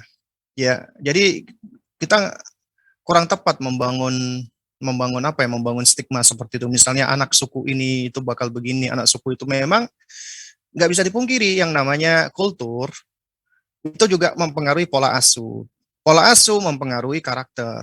Ya, karena ketika kita mendidik anak kita, itu seringkali menjadi banyak perdebatan ini. Yang paling dominan apa ini? apakah nature atau apa namanya? Nurture ya. Nature atau nurture ya. Jadi konsepsi mereka umumnya mengatakan kalau nature itu alami. Padahal sebenarnya bukan alami, nggak ada ya istilah alami itu nggak ada sebenarnya. Kecuali kalau dipahami alami itu sebagai sunnah kauniyah Allah ya, yang berjalan secara alami artinya sesuai dengan sunnah kauniyah Allah, sesuai dengan hukum sebab akibat yang sudah Allah tentukan. Itu ya, kalau kita pahami baru maknanya benar. Kalau alami berjalan dengan sendirinya sesuai dengan kehendak alam itu nggak benar, bahkan bisa jatuh kepada kesyirikan. Karena itu ketika kita mengatakan alami, oh ini sesuatu yang alami, maka yang kita maksud adalah makna yang benar, ya makna yang sahih, yaitu alami sesuai dengan sunnah kauniyah Allah, sesuai dengan ketentuan Allah, sesuai dengan hukum sebab akibat, hukum apa namanya kausalitas. Ya, jadi emang sesuatu yang sudah Allah tentukan apa dalam takdirnya gitu loh. Itulah yang kita maksud dengan alami. Nah, sebagian orang mengatakan anak-anak itu misalnya sifatnya baik buruknya itu mengatakan nature. Ya kalau memang bawaannya orang tuanya jahat ya anaknya jahat. Orang tuanya ini ya itu menurut mereka seperti itu. Padahal ini nggak benar gitu loh. Sementara di sisi lain ada yang lebih lebih cenderung apa? Lebih cenderung maksud saya condong ke apa namanya? Nurture ya. Jadi anak itu sebenarnya nggak bawa apa-apa, kosong. Jadi semuanya dipengaruhi oleh apa? Nurture ya. Jadi dari cara dia dibesarkan, pola asuhnya dia gitu loh. Ya, jadi mutlak dari situ. Padahal itu juga kurang tepat. Yang tepat adalah ada nature, ada nurture ya. Nah, di antara nature yang sudah Allah berikan kepada manusia adalah apa? Allah sudah berikan yang pertama fitrah. Fitrah Allah pasti baik, berada di atas kebaikan. Semua yang Allah tetapkan secara mendasar di dalam diri manusia itu asalnya baik. Termasuk al-gharizah, ya naluri, bahkan hasrat, ya hasrat, seksualitas itu juga asalnya baik. Bahkan al-khauf, takut, dia itu juga baik. Karena kalau manusia nggak punya rasa takut itu bakal berantakan. Ya. Tatanan dunia ini bakal berantakan. Banyak manusia-manusia yang ngawur nantinya. Karena takut itu bagian dari naluri mempertahankan diri agar bisa survive. Juga termasuk ya hasrat seksual itu juga sama. Ini sebenarnya apa yang Allah berikan kepada manusia itu asalnya baik ya. Dan itu ada yang sifatnya nature sebenarnya sudah ada ya di dalam diri manusia. Nah, tapi dalam pertumbuhan dan perkembangannya itu dipengaruhi oleh apa? Lingkungan sekitar. Dalam hal ini yang paling dekat orang tuanya. Itulah yang disebut dengan sebutan apa namanya? Nurture ya. Jadi bagaimana dia dibesarkan, bagaimana dia diasuh ya, bagaimana dia dididik, bagaimana dia diajari, bagaimana dia dibiasakan. Maka itulah yang akan juga dominan mempengaruhi anak-anak kita. Ya. Nah, karena itu ya jamaah sekalian dimuliakan Allah Subhanahu wa taala. Memang ada anak itu beda-beda karakternya. Ya secara tipikal mungkin karakternya beda. Ada anak itu yang mungkin dia anaknya diem dari bayi itu diem gitu kan. Ada anak yang dari bayi itu memang sukanya heboh, nangis, bahkan suka babbling ya, suka cerewet ngomong-ngomong gitu kan masih belum ngerti ya. Itu memang tipikalnya beda-beda. Tapi tetap semuanya anak manusia itu adalah makhlukun apa? Mu'addabun. Makhluk yang bisa ditakdib, makhluk yang bisa dididik, makhluk yang bisa diarahkan, makhluk yang bisa diajari. Ya, meskipun tiap anak beda-beda. Beda-beda ya maksudnya uh, waktu anak ini maksudnya kemampuan anak untuk menerima pendidikan tadi ada yang cepat, ada yang sedang, ada yang lama. Ya, kemudian juga metode caranya juga tiap anak beda-beda cara pendekatannya. Nah, tugas kita adalah itu tadi. Tugas kita adalah kita berusaha untuk mengenali anak kita, ya kelebihan-kelebihannya, termasuk kekurangannya, tapi kita fokus kepada kelebihannya. Kemudian kita melakukan pendekatan-pendekatan yang sesuai dengan anak kita. Artinya begini, artinya ya ada anak, umumnya semua anak, ya, itu kita lakukan dengan cara yang lemah lembut. Ya, dengan cara yang pelan, yang lemah lembut, yang kalem, ya. Nah, tapi ternyata ada nih, satu anak ini kalau dengan cara kalem gitu, dia nggak mau ngedengerin gitu loh. Jadi dengan sedikit diangkat intonasinya. Meskipun kita nggak mesti harus sampai bentak. Jadi kita angkat intonasi dengan pandangan mata, ya. Nah, baru kemudian akhirnya dia paham, dia ngerti gitu loh. Ya. Nah, tapi secara asal semua anak manusia itu akan memiliki kecondongan kepada kelemah lembutan. Itu adalah secara asal. Ya, tapi kadang-kadang memang dalam beberapa kondisi kita perlu untuk sedikit bersikap tegas, ya. Nah, juga sama ketika kita membuat aturan atau rules, ya, untuk anak-anak kita. Jadi sebenarnya stigma ini anak jamaah, ini anak ahwal, ini anak ini adalah suatu hal yang yang stigma-stigma yang sebenarnya kurang kurang tepat atau kurang pas, ya. Nah, wallahu a'lam bishawab, ya. Baik Ustaz, jazakallah khairan barakallahu fikum atas jawabannya. Dan demikian sudah seluruh pertanyaan yang ditanyakan kepada kami di studio pada pekan lalu dan sudah disampaikan semuanya ke Ustadz. Dan ada juga tadi beberapa pertanyaan yang sudah dimasukkan dari pertanyaan hari ini. Dan insya Allah ta'ala kita ketemu pekan depan ya Ustadz dengan materi baru, betul Ustadz? Nah, insya Allah ya, kita lanjutkan ya Baik. bahasan. Baik Ustadz, jazakallah khair Ustadz. Baik, Ana izin menutup pertemuan kita pekan kali ini ya Ustadz. Nah, Baik, pemirsa Asia TV yang dirahmati Allah dimanapun Anda berada, dan demikian sudah seluruh sesi kedua konsultasi tanya jawab kita pada pekan kali ini, dan insya Allah ta'ala di pekan yang akan datang kami akan melanjutkan kembali serial kajian parenting bijak mendidik anak bersama guru kita Ustadz Abu Salma Muhammad Hafizullah ta'ala, dan akan melanjutkan materi yang sebelumnya sudah disampaikan. Dan seperti biasa insya Allah ta'ala pekan depan kita akan kembali bertemu pada hari Kamis pukul 9.00 waktu Indonesia bagian Barat. Kami seluruh kerabat kerja yang bertugas pamit undur diri. Kita tutup pertemuan kita pada pekan kali ini dengan doa kafatul majlis. Subhanakallahumma bihamdika asyhadu an la ilaha illa anta astaghfiruka wa atubu ilaik. Assalamualaikum warahmatullahi wabarakatuh.